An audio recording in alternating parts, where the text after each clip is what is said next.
CBSE words में आपका स्वागत है। इस वीडियो में हम क्लास 8 साइंस का 9th चैप्टर जिसका नाम है फ्रिक्शन ये डिस्कस करेंगे।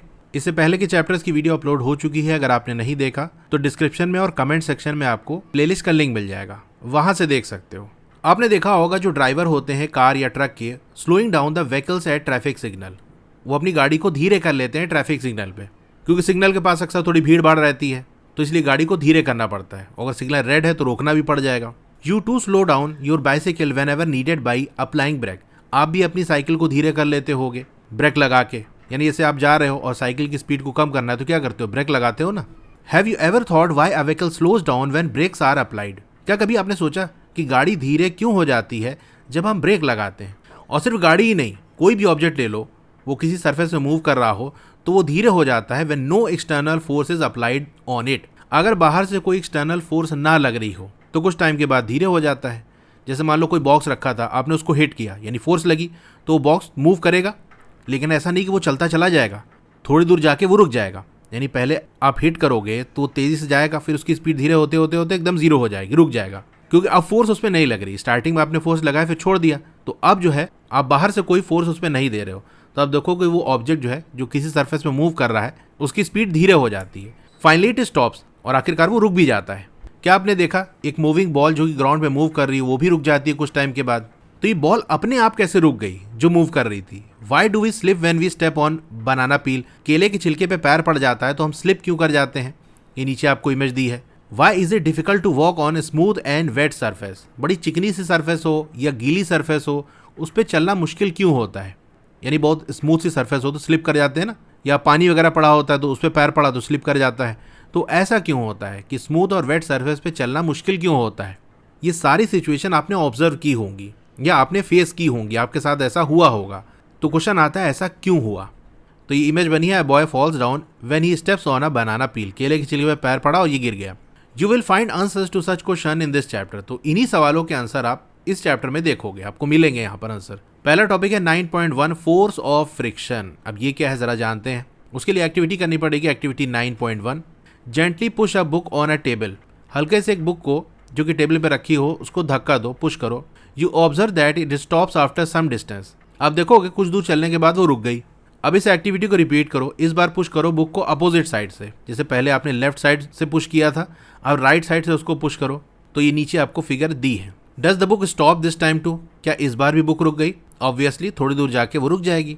Can you think of an explanation? अब इसका एक्सप्लेनेशन क्या है, क्या कह सकते हैं हम यहाँ से? देखो पिछले चैप्टर में आप पढ़ कर आ रहे हो फोर्स वगैरह के बारे में, तो आपने ये देखा है कि स्टेट ऑफ मोशन को चेंज करने के लिए फोर्स रिक्वायर होती है। यानी कोई ऑब्जेक्ट रखा है, रुका हुआ है, अगर चाह रहे हो कि वो मोशन करने लगे, मूव करने लगे, तो आपको फोर्स लगाना पड़ेगा। जिस डायरेक्शन में फोर्स लगेगी उस डायरेक्शन में मूव करने लगेगा, सिंपल सी बात। अगर कोई ऑब्जेक्ट मूव कर रहा है उसको रोकना है तो उसके लिए भी फोर्स लगेगी। तो जब आपने बुक को पुश किया यानी उस बुक पे फोर्स लगाई, वो बुक मूव करी, तो मूव करती हुई बुक को रोकने के लिए एक फोर्स जरूरी होगी कि नहीं? क्योंकि कोई ऑब्जेक्ट मूव कर रहा हो उसको रोकने के लिए फोर्स चाहिए होगी। बुक रुक गई, इसका मतलब बुक पे कोई और फोर्स लगी होगी। एक फोर्स तो हम लगाए जिसकी वजह से वो मोशन किया, लेकिन रोका हमने नहीं ना, हमने तो पुश करके हट गए, फिर हमने टच नहीं किया उसको, लेकिन बुक अपने आप जाके रुक गई। इसका मतलब कोई और फोर्स उस पर लगी होगी तभी बुक रुकी, वरना मूविंग ऑब्जेक्ट अपने आप तो रुकेगा नहीं, फोर्स लगना पड़ेगा उस पर। तो ये इसका एक्सप्लेनेशन है कि कोई और फोर्स इसके ऊपर लगी तब ये बुक रुकी। एक फोर्स हमने उस बुक को मोशन के लिए लगाई थी, दूसरी किसी और तरीके की फोर्स इस पे लगी जिसको हमने नहीं लगाया, जिसकी वजह से ये बुक रुक गई। Can we say that a force must be acting on the book opposing its motion? तो क्या हम ये कह सकते हैं कि एक फोर्स लग रही होगी जो इस मोशन को अपोज कर रही होगी, रोक रही होगी? कि हमने पुश किया, मूव करी, लेकिन रुक गई, इसका मतलब कोई ऐसी फोर्स है जो इसको मोशन होने नहीं दे रही है, मूव होने नहीं दे रही है, उसी ने इसको रोक लिया होगा। इसी फोर्स को हम कहते हैं फोर्स ऑफ फ्रिक्शन।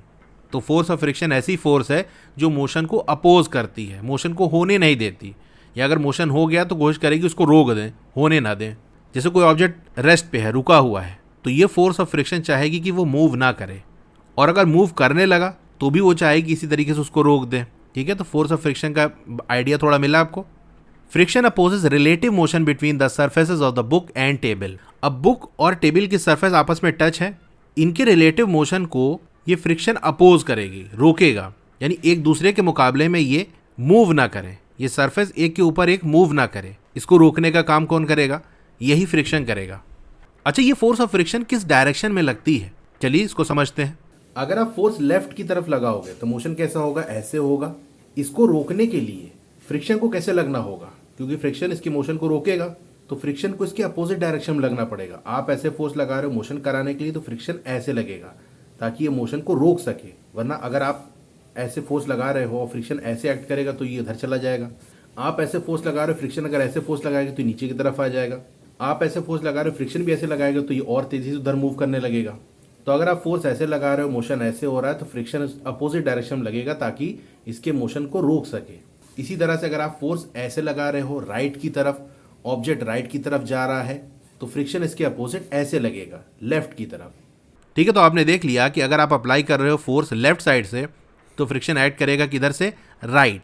इसी तरीके से अगर फोर्स आप लगा रहे हो राइट साइड से तो फ्रिक्शन एक्ट करेगा लेफ्ट डायरेक्शन में। यानी जिस डायरेक्शन में आप फोर्स लगा रहे हो उसके अपोजिट डायरेक्शन में फ्रिक्शन फोर्स लगेगी। In both cases force opposes the motion of the book, क्योंकि जिस डायरेक्शन में आप फोर्स लगाओगे उसी मोशन होगा, तो मोशन के डायरेक्शन के अपोजिट में फ्रिक्शन लगता है।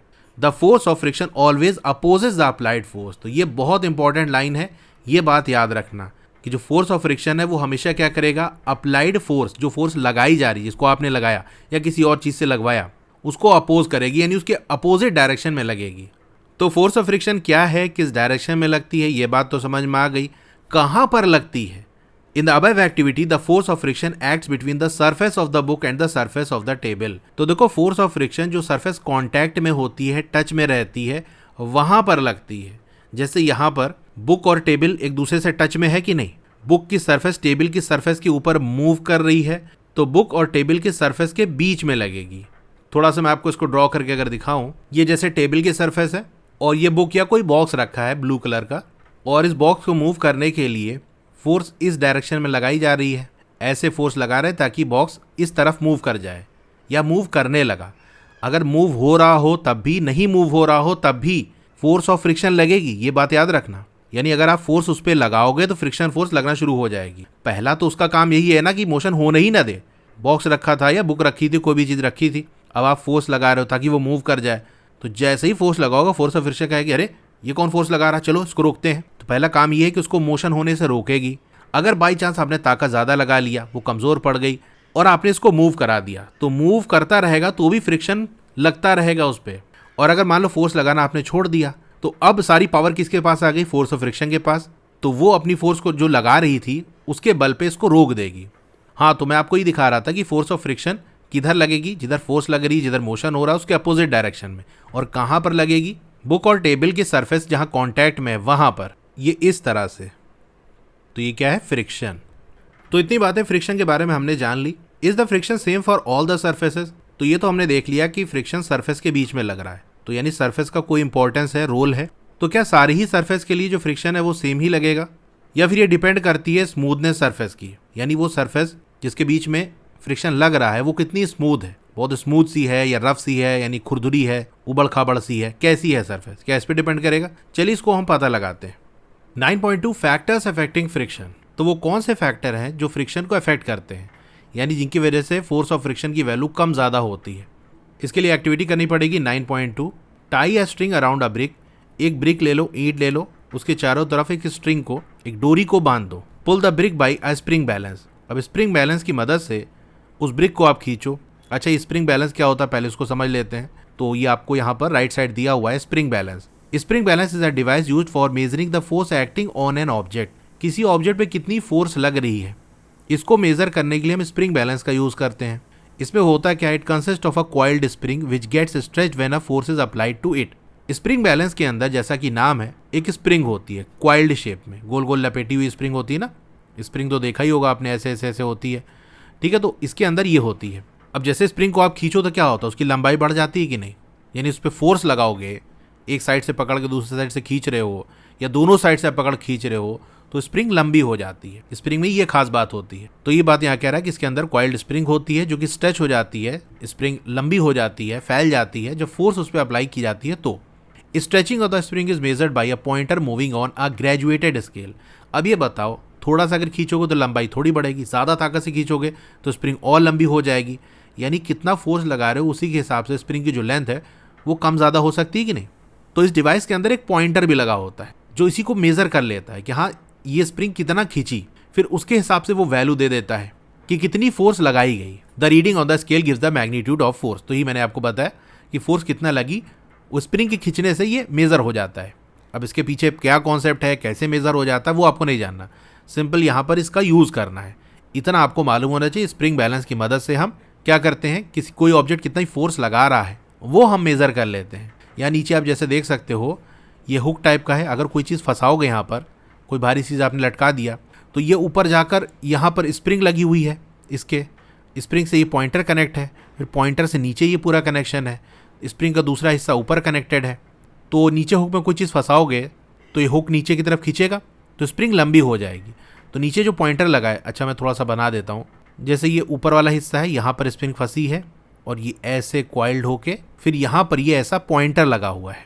पॉइंटर से अगर नीचे की तरफ आए तो ये सीधे जाके ऐसे हुक टाइप का बना है ऐसे। अब नीचे अगर कोई चीज़ आप लटकाओगे तो उसकी वजह से जो स्प्रिंग है वो खींचेगी। स्प्रिंग के नीचे यहाँ पर पॉइंटर लगा है तो पॉइंटर भी मूव करेगा। अच्छा साइड में स्केल्स होती है, जैसे ये 0 है, ठीक है, ग्राम्स में या केजी में, जैसा स्प्रिंग बैलेंस आप यूज़ करें उसी हिसाब से होता है, ठीक है। तो यहाँ 0 है, फिर इधर 1, बीच बीच में भी छोटी छोटी लाइनें होती हैं, फिर ऐसे ऐसे करके ये 2 हो गया, तो ऐसे वैल्यू लिखी होती है। तो जब नीचे कोई ऑब्जेक्ट लटकाओगे तो वो जितना भारी होगा, जितना फोर्स लगाएगा, उसी हिसाब से जो पॉइंटर है वो नीचे की तरफ आएगा। मान लो यहाँ पर आ गया तो 1 के सामने आ गया तो यहाँ से वैल्यू मिल जाएगी, जैसे ग्राम्स में है तो यहाँ ग्राम से वैल्यू मिल जाएगी, फिर वहाँ से फोर्स की वैल्यू निकल आती है। नहीं तो ऐसे भी स्प्रिंग बैलेंस होते हैं जहाँ पर एक साइड ग्राम्स वगैरह में वैल्यू होती है, दूसरे साइड कितनी फोर्स लग रही न्यूटन में वो वैल्यू होती है, ठीक है। तो वो उतना डिटेल में आपको नहीं जानना, मेन ये कि जहाँ पॉइंटर पहुँचेगा वहाँ से हमको रीडिंग मिल जाएगी कि कितनी फोर्स लगी, ठीक है। तो स्प्रिंग बैलेंस की कहानी आप समझ गए। तो यहाँ पर ब्रिक के चारों तरफ डोरी बांध दी, ये डोरी जाके स्प्रिंग बैलेंस के नीचे हुक वाले हिस्से में कनेक्टेड है। अब स्प्रिंग बैलेंस पकड़ के आप खींचोगे तो अंदर की स्प्रिंग लंबी होगी, पॉइंटर मूव करेगा कि नहीं। You need to apply some force, आपको कुछ फोर्स लगानी पड़ेगी इस ब्रिक को मूव कराने के लिए। तो जब फोर्स लगेगी तो स्प्रिंग बैलेंस की जो स्प्रिंग है वो खींचेगी, पॉइंटर मूव करेगा, तो पॉइंटर जहां पर जाए वहां से रीडिंग मिल जाएगी।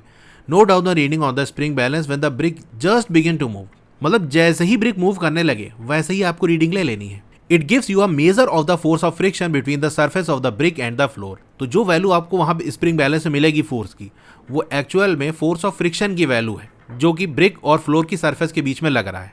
यानी ब्रिक और फ्लोर की जो सरफेस है उसके बीच में कितना फोर्स ऑफ फ्रिक्शन लग रहा है वो आपको स्प्रिंग बैलेंस दिखाएगा। लेकिन आप कहोगे ये कैसे, हम तो स्प्रिंग बैलेंस को खींच रहे हैं, तो जो हम खींच रहे हैं वो वाली फोर्स आएगी ना कि फोर्स ऑफ फ्रिक्शन।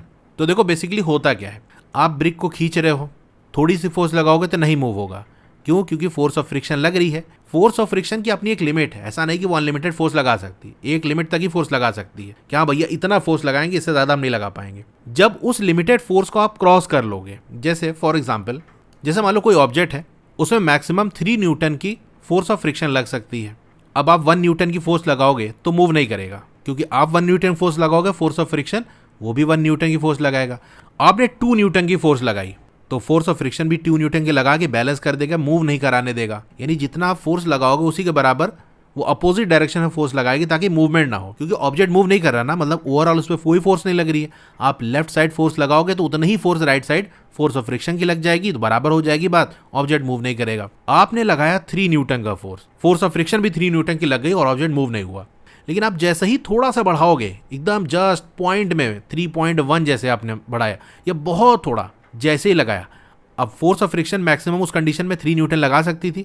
ये ऑब्जेक्ट पे डिपेंड करेगा, वो ऑब्जेक्ट कितना भारी है, सरफेस क्या है, ठीक है। तो अब वो 3 न्यूटन तक ही लगा सकती है और आपने थोड़ा सा और ज़्यादा फोर्स लगा दिया तो अब क्या होगा, वो ऑब्जेक्ट मूव करने लगेगा, क्योंकि आपकी फोर्स अब ज़्यादा हो गई। तो जिधर ज़्यादा फोर्स उधर ऑब्जेक्ट मूव कर जाएगा। तो जस्ट मूव करा मतलब लगभग उस टाइम आपने जो फोर्स लगाई थी वो और जो फोर्स ऑफ फ्रिक्शन थी वो बराबर थी। जैसे मूव हुआ मतलब हल्का सा भी आपकी फोर्स ज़्यादा हुई है। तो वैसे तो ये रीडिंग देती है कि आपने कितना फोर्स लगाई, लेकिन क्योंकि ये लगभग उसी के बराबर है जो फोर्स ऑफ फ्रिक्शन लगा रही थी, क्योंकि अभी तक उसने रोका था ना, अभी जस्ट आपकी थोड़ा सा फोर्स ज़्यादा हुई है, तो लगभग मान के चलें कि आपकी और फोर्स ऑफ फ्रिक्शन बराबर ही रही होगी, ठीक है। तो वहाँ से फोर्स ऑफ फ्रिक्शन की रीडिंग हमको मिल जाती है। Now wrap a piece of polythene around the brick and repeat the activity. अब ब्रिक के चारों तरफ एक पॉलीथीन को लपेट दो और फिर वही काम करो, स्प्रिंग बैलेंस की मदद से उसको खींचो। Do you observe any difference in the reading of the spring balance in the above 2 cases? तो दोनों केसेस में आपको रीडिंग में कोई डिफरेंस देखने को मिला? The answer is yes. आपको रीडिंग में डिफरेंस देखने को मिलेगा। जब आप उसको डायरेक्ट ऐसे ही खींच रहे थे और जब उस ब्रिक को पॉलिथीन के अंदर भर के खींच रहे थे, दोनों की रीडिंग में डिफरेंस आएगा। जब ऐसे ही आप खींच रहे थे, ब्रिक खुला था, पॉलिथीन के अंदर नहीं था, तो वहां पर फोर्स ऑफ फ्रिक्शन ज्यादा लग रही थी, ज्यादा रीडिंग आपको मिलेगी। और जब उसको पॉलिथीन में भर के खींचोगे तो आपको उसको खींचने में कम फोर्स लगानी पड़ेगी। आप कम फोर्स लगाओगे, इसका मतलब फोर्स ऑफ फ्रिक्शन भी कम ही लगेगी। ठीक है, तो दूसरी कंडीशन में जब पॉलिथीन में भर दे रहे हो तो फोर्स ऑफ फ्रिक्शन कम हो जा रही है। What might be the reason for this difference? इस डिफरेंस का रीजन क्या है? तो हमने क्या चेंज किया था? बस खाली उसको पॉलिथीन के अंदर भरा था ना, और पॉलिथीन स्मूथ होती है।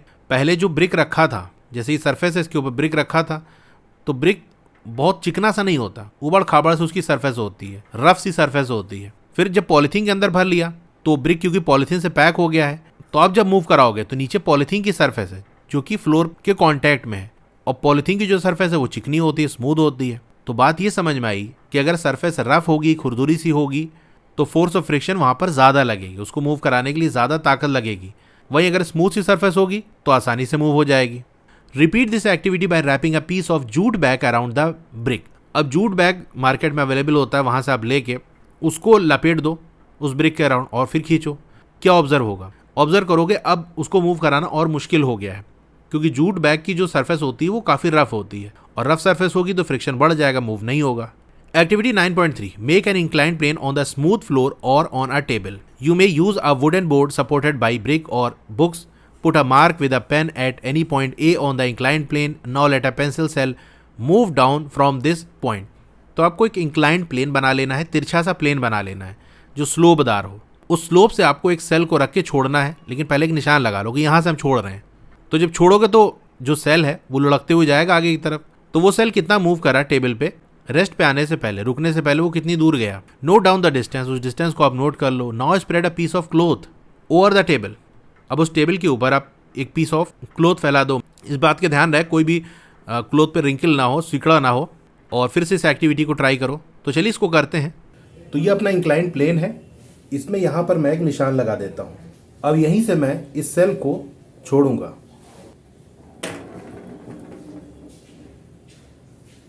यहाँ तक गया था, ये वो स्लोप है, ऐसे तो चला गया।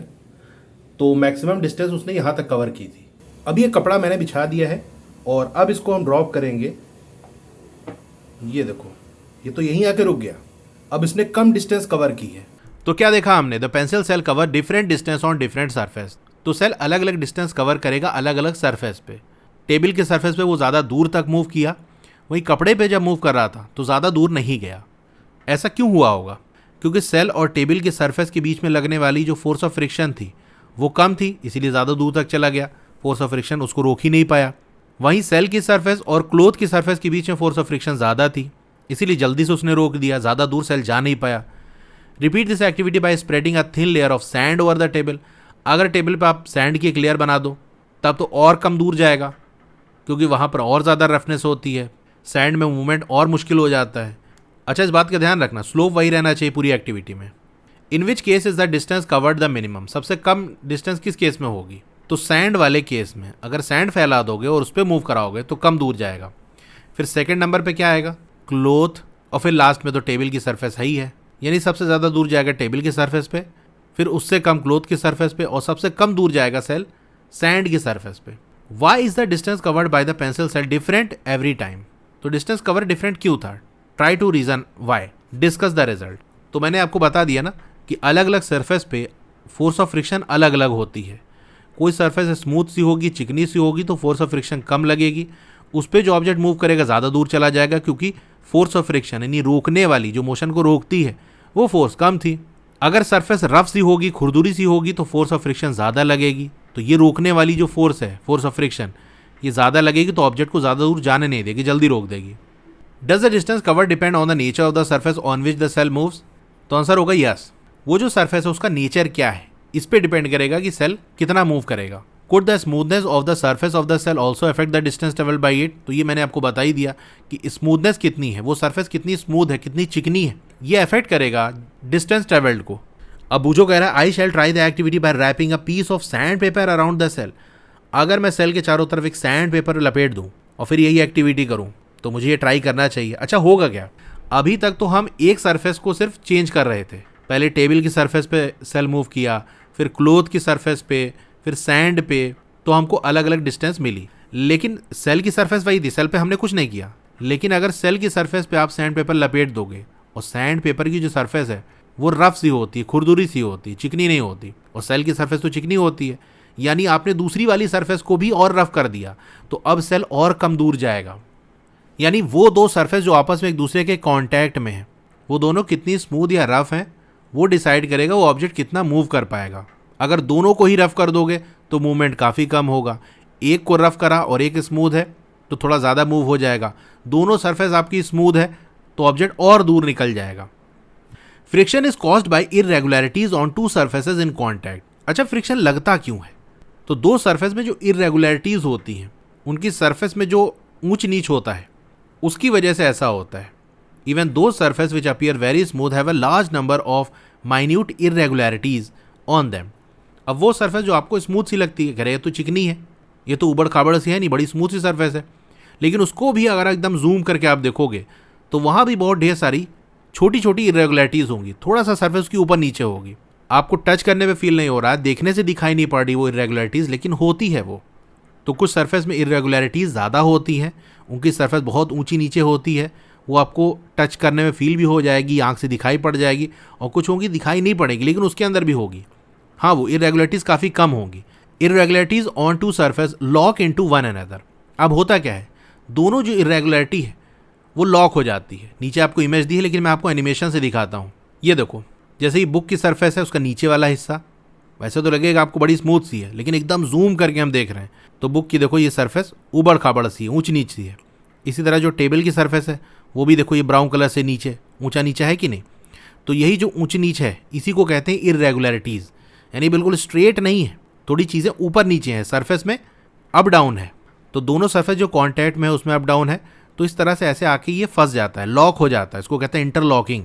ये दोनों सरफेस एक दूसरे में आके फंस गई हैं, लॉक हो गई हैं। अब इधर से या इधर से किधर साइड से भी आप धक्का मारो तो क्या होगा, मूव नहीं कर पाती। क्यों? क्योंकि ये जो है वो आपस में टकराएगी, एक दूसरे में फिट हो गई ना, सेट हो गई है सरफेस। अब फोर्स लगाओगे तो ये ऐसे इधर इसको टक्कर मारेगी, तो इन्हीं की वजह से फोर्स ऑफ फ्रिक्शन आती है। लेकिन अगर ज़्यादा फोर्स लगाओगे तो होगा क्या कि ये जो इरेगुलरिटीज़ हैं ये सड़क के ऊपर की तरफ उठेंगी और मूव कर जाएंगी, ये इस तरह से। यानी एक मिनिमम फोर्स आपको लगानी पड़ेगी जिससे कि ये जो लॉकिंग है ये टूट जाए, और ये ऐसे सड़क के ऊपर की तरफ आ गया। अब ये देखो उड़ गया ना, अब ये मूव कर जाएगा आसानी से, ये देखो मूव कर गया। तो इस लॉकिंग को तोड़ने के लिए एक फोर्स रिक्वायर होगी, वो फोर्स लगाओगे तभी ये लॉकिंग टूटेगी और ये मूव करके ऊपर की तरफ और ऐसे मूव करने लगेगी। तो फ्रिक्शन फोर्स इसी लॉकिंग की वजह से आती है। तो आप फोर्स लगा रहे हो लेकिन क्योंकि ये सरफेस आपस में लॉक हो गई हैं इसलिए मूव नहीं कर रही हैं। इसी लॉकिंग की वजह से ही फोर्स जनरेट होती है, इसको हम फोर्स ऑफ फ्रिक्शन कहते हैं। तो एक मिनिमम फोर्स रिक्वायर होगी इस लॉकिंग को तोड़ने के लिए, तभी आगे मूव होगा। When we attempt to move any surface, we have to apply a force to overcome the interlocking। तो यही मैंने आपको बताया, अगर हम चाहते हैं कि ऑब्जेक्ट मूव करे किसी सरफेस पे तो हमको वो फोर्स लगानी पड़ेगी जिससे कि वो इंटरलॉकिंग ओवरकम हो जाए, यानी वो इंटरलॉकिंग ब्रेक कर जाए।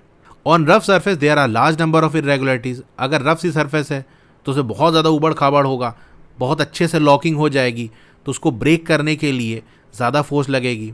So the force of friction is greater, यानी वो ज़्यादा ताकत से रोक रहा है इसलिए फोर्स ऑफ फ्रिक्शन ज़्यादा है if the rough surface is involve. तो ये आपको दिया है, मैंने आपको बता ही दिया, सरफेस ऑफ बुक और सरफेस ऑफ टेबल ये देखो इस तरह से लॉक हो गई है। We see that friction is caused by the interlocking of irregularities in two surfaces. It is obvious that the force of friction will increase if the two surfaces are pressed harder.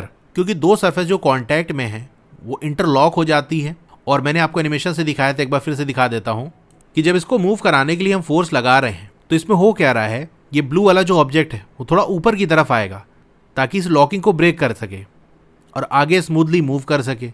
तो देखो थोड़ा ऊपर की तरफ उठ रहा है, ठीक है, ऊपर की तरफ आया, अब ये आगे की तरफ आसानी से मूव कर सकता है। तो ये चीज़ आप जानते हो, अगर कोई चीज़ भारी हो तो उसको उठाने में ज़्यादा ताकत लगती है। यहाँ पर जो ऑब्जेक्ट मूव कर रहा है वो थोड़ा सा ऊपर उठ के फिर मूव करेगा, अभी बहुत ज़्यादा मूव ऊपर नहीं उठता, आपको ऑब्जर्व नहीं होगा, बहुत हल्की सी इरेगुलरिटी होती है। तो लॉकिंग तोड़ने के लिए वो हल्का सा ऊपर की तरफ आता है। तो अगर ऑब्जेक्ट भारी होगा तो उसको ऊपर उठने के लिए ज़्यादा ताकत लगेगी, यानी उसको मूव कराने के लिए आपको ज़्यादा फोर्स लगानी पड़ेगी, तब वो हल्का सा ऊपर उठेगा और मूव करेगा। ठीक है, तो यही बात कह रहा है कि फोर्स ऑफ फ्रिक्शन ज़्यादा होगी अगर दो सरफेस एक दूसरे को ज़्यादा ताकत से प्रेस कर रही होंगी, you can experience it by dragging a mat when nobody is sitting on it and when a person is sitting on it. कोई मैट है, उसको अगर आप खींच रहे हो, ड्रैग कर रहे हो, अगर कोई बैठा है तो आसानी से वो मूव नहीं होगा, लेकिन अगर वो नहीं बैठा है तो आसानी से खिंच जाएगा, क्योंकि उस केस में जो मैट है वो कम फोर्स लगा रहा होगा नीचे की तरफ, तो उसको ऊपर उठाने के लिए और मूव कराने के लिए कम ताकत लगेगी। You have to push on box to keep it moving. तो आपको किसी ऑब्जेक्ट को मूव कराते रहने के लिए लगातार फोर्स लगाना पड़ेगा। अगर फोर्स लगाना बंद कर दोगे तो ऑब्जेक्ट मूव करना बंद हो जाएगा। Recall your experience when last time you moved a heavy box from one place to another. याद करो कभी आपने कोई भारी सामान एक जगह से उठा के दूसरी जगह रखा हो। कुछ दिन पहले तो मुझे बहुत करना पड़ा ऐसा काम, क्योंकि बाढ़ आ गई थी अपने घर में और पानी घुस गया था घर के अंदर, तो चीज़ों को उठा के रखना पड़ा, मूव कराना पड़ा। तो फ्रिज हो गई, वॉशिंग मशीन या और भी भारी सामान, इसको मूव कराना पड़ा। If you have no such experience get the experience now. अगर ऐसा कोई एक्सपीरियंस नहीं हो तो कोई भारी चीज़ मूव करो। What is easier to move the box from rest or to move it when it is already in motion. अब बताओ, अगर कोई ऑब्जेक्ट रुका है और उसको मूव कराना हो तो ये ज़्यादा आसान होता है या ऑब्जेक्ट मूव कर रहा है और उसको मूव कराते रहने के लिए जो ताकत लग रही है, क्या वो आसान है? तो आपको पता चलेगा अगर कोई ऑब्जेक्ट रुका है और उसको मूव कराओगे तो ज़्यादा ताकत लगानी पड़ेगी, लेकिन एक बार वो मूव करने लगा तो मूव करते रहने के लिए आपको उतनी फोर्स नहीं लगानी पड़ेगी, थोड़ी कम फोर्स में भी काम चल जाएगा, क्योंकि ऑलरेडी वो मूव कर रहा है। यानी इंटरलॉकिंग हमने लगभग ब्रेक कर दी। अब वो थोड़ा बहुत कुछ कहीं जो टकराएगा लॉकिंग से, तो उसी को ओवरकम करने के लिए, यानी वहाँ से जो फोर्स ऑफ फ्रिक्शन लगेगा उसी को बैलेंस करने के लिए हमको फोर्स चाहिए होगी। अदरवाइज जो स्टार्ट करने के लिए, उसको जस्ट मूव कराने के लिए जो फोर्स लगी थी, अब उससे कम ही लगानी पड़ेगी। The force required to overcome friction at the instant an object starts moving from the rest is measure of static friction. एक रुके हुए ऑब्जेक्ट को मूव कराने के लिए जो फोर्स लगती है वो होती है स्टैटिक फ्रिक्शन। यानी कितनी फोर्स लगानी पड़ी एक रुके हुए ऑब्जेक्ट को मूव कराने के लिए, तो ये क्या है? स्टैटिक फ्रिक्शन है। सीधी सी बात है, कोई चीज़ रुकी थी तो उसको रुके रहने के लिए जो फोर्स ऑफ फ्रिक्शन लग रही थी वो स्टैटिक फ्रिक्शन होगी, कि वो रुका रहे, मूव ना करे। On the other hand the force required to keep the object moving with the same speed is a measure of sliding friction. तो दूसरे तरीके का फ्रिक्शन क्या होता है? Sliding friction. ये कब लगता है? ये वो फोर्स होती है जो तब लगती है जब ऑब्जेक्ट मूव कर रहा होता है और हम चाहते हैं उसी स्पीड से मूव करता रहे, उसकी स्पीड चेंज ना हो, तो वहाँ पर जो लगेगा वो स्लाइडिंग फ्रिक्शन होगा। अगर आपको मेरी वीडियोस अच्छी लगती हैं तो आप मुझे थैंक्स भी कर सकते हो। When the box starts sliding, the contact points on its surface do not get enough time to lock into the points on the floor. जब एक बॉक्स स्टार्ट करता है स्लाइड करना तो उसके जो कॉन्टैक्ट पॉइंट है, जहाँ के वो फंस जा रहा था, दोनों सरफेस एक दूसरे में लॉक हो जा रही थी, तो उनको लॉक होने के लिए टाइम नहीं मिल रहा है, क्योंकि ऑब्जेक्ट लगातार मूव कर रहा है। अगर रुक जाएगा तो वो बैठ जाएंगे, लॉक कर जाएंगे। So the sliding friction is slightly smaller than the static friction. इसीलिए जो स्लाइडिंग फ्रिक्शन है वो स्टैटिक फ्रिक्शन से हल्का सा कम होता है। And you find it somewhat easier to move the box already in the motion than to get it started. इसीलिए अगर वो ऑब्जेक्ट जो ऑलरेडी मोशन में है उसको मूव कराना आसान होता है कि वो मोशन करता रहे, बजाय इसके कि वो ऑब्जेक्ट जो रुका है अब उसको मोशन कराना है, तो रुके हुए ऑब्जेक्ट को मोशन कराने के लिए ज़्यादा फोर्स लगेगी। तो स्टैटिक और स्लाइडिंग फ्रिक्शन समझ गए? स्टैटिक फ्रिक्शन तब लगता है जब ऑब्जेक्ट रेस्ट पे हो और आप फोर्स लगा रहे हो कि वो मूव करने लगे, तो मोशन को रोकने के लिए जो फ्रिक्शन लगेगा वो स्टैटिक फ्रिक्शन है। स्टैटिक यानी रुका हुआ, तो वो फ्रिक्शन ऑब्जेक्ट को रुके रहने के लिए लगेगा कि ऑब्जेक्ट मूव ना करे। लेकिन जैसे ही ऑब्जेक्ट मूव करने लगेगा तो वो फ्रिक्शन होता है स्लाइडिंग फ्रिक्शन। यानी अब स्लाइड कर रहा है, वो ऑब्जेक्ट मूव कर रहा है तो वो रुक जाए, उसको रोकने के लिए जो फ्रिक्शन लगेगा वो स्लाइडिंग फ्रिक्शन होगा। अब रुके हुए ऑब्जेक्ट में जो इरेगुलरिटीज़ है वो अच्छे से लॉक हो जाती हैं। इसीलिए रुके हुए ऑब्जेक्ट को मूव कराने में आपको ज़्यादा फोर्स लगानी पड़ेगी, क्योंकि ज़्यादा फोर्स ऑफ फ्रिक्शन लग रहा है। वहीं एक बार ऑब्जेक्ट मूव करने लगता है तो उनकी जो इरेगुलरिटीज़ है वो अच्छे से लॉक नहीं हो पाती, क्योंकि टाइम नहीं मिल रहा, पोजीशन लगातार चेंज हो रही है, अच्छे से फिट नहीं हो पा रहे, लॉक नहीं हो पा रहे। तो इसीलिए मोशन के टाइम जो फ्रिक्शन लग रहा होता है यानी स्लाइडिंग फ्रिक्शन, वो थोड़ा सा कम होता है स्टैटिक फ्रिक्शन से। अब ये जैसे हमारी बुक रखी है, मैं इस पर फोर्स लगा रहा हूँ, देखो ये मूव नहीं हो रही, बहुत हल्की सी फोर्स लगा रहा हूँ और ये मूव नहीं हो रही है, क्योंकि यहाँ पर एक फ्रिक्शन एक्ट कर रहा है जो इस मोशन को स्टार्ट नहीं होने दे रहा है। ये जो फ्रिक्शन है इसको हम कहते हैं स्टैटिक फ्रिक्शन, जो रुकी हुई कंडीशन में लगता है जब आप फोर्स अप्लाई कर रहे होते हो। तो ये हल्की सी जो फोर्स लग रही है वो इस ऑब्जेक्ट को मूव नहीं करा पा रही है, क्योंकि जितनी फोर्स मैं लगा रहा हूँ उतना ही स्टैटिक फ्रिक्शन भी लग रहा है। यहाँ पर इक्वल फोर्स लग रही है तो ऑब्जेक्ट रेस्ट पे है, मूव नहीं कर रहा है। लेकिन एक बार मैं जितना मैक्सिमम स्टैटिक फ्रिक्शन लग सकता है उससे ज़्यादा फोर्स लगा दूंगा तो ये मोशन करने लगेगा। अब इस कंडीशन में जो फ्रिक्शन एक्ट कर रहा है, जो चाह रहा है ये मोशन रुक जाए, लेकिन उसके बाद इतनी ताकत नहीं कि रोक सके, लेकिन फिर भी इसकी स्पीड जितनी हो सकती है वो होने नहीं दे रहा है। तो चलती हुई कंडीशन के अंदर इस समय जो फ्रिक्शन लग रहा है वो है स्लाइडिंग फ्रिक्शन। यहाँ पर देखो बुक हमारी स्लाइड कर रही है, अब जो फ्रिक्शन ऐड करेगा वो स्लाइडिंग फ्रिक्शन होगा। इसी फ्रिक्शन की वजह से जब हम फोर्स लगा के छोड़ देते हैं तो ऑब्जेक्ट रुक जाता है। मैंने इसे हिट किया, थोड़ी दूर जाके रुक क्यों गया? जहाँ फोर्स लगी थी उसकी वजह से ऐसे तो मोशन किया, लेकिन साथ में स्लाइडिंग फ्रिक्शन भी लग रहा था जो लगाते लगाते थोड़ी दूर में जाके इसको रोक दिया। जैसे आप ब्रेक लगाते हो जरूरी नहीं तुरंत रुक जाए, थोड़ी दूर जाके रुकती है ना, उसी तरीके से। तो आज के इस सेशन को हम यहीं पर एंड करते हैं। क्लास 8 की और वीडियो देखना चाहते हो तो इस तरह से आपकी वीडियो चली होगी। पहले वीडियो को लाइक कर लो, चैनल को सब्सक्राइब कर लो, मोर पे क्लिक कर देना है, फिर से मोर पे क्लिक कर देना है तो आपका डिस्क्रिप्शन ओपन हो जाएगा। यहाँ पर आपको मेरे व्हाट्सएप चैनल का लिंक मिल जाएगा, उसको ज्वाइन कर लोगे तो आपको लेटेस्ट अपडेट मिलती रहेगी। डोंट वरी, आपका नाम और फोन नंबर किसी को भी विजिबल नहीं होगा। फिर क्लास 8 की बेस्ट बुक का लिंक मैंने दे दिया है, इस लिंक पे क्लिक करके यहाँ से परचेज कर सकते हो। अब अगर आपको स्टडी मटेरियल चाहिए जैसे नोट्स हो गया, एक्सरसाइज के सॉल्यूशन हो गया, तो मेरी वेबसाइट विजिट कर सकते हो। और नीचे आओगे तो क्लास 8 मैथ्स की चैप्टर वाइज प्लेलिस्ट मिल जाएगी। जिस चैप्टर की वीडियो देखनी है उसके साथ में जो लिंक है उस पर आप क्लिक करोगे तो उस चैप्टर की प्लेलिस्ट ओपन हो जाएगी। और नीचे आओगे तो और भी जो सब्जेक्ट्स हैं उनकी प्लेलिस्ट का लिंक मिल जाएगा। Okay, thank you.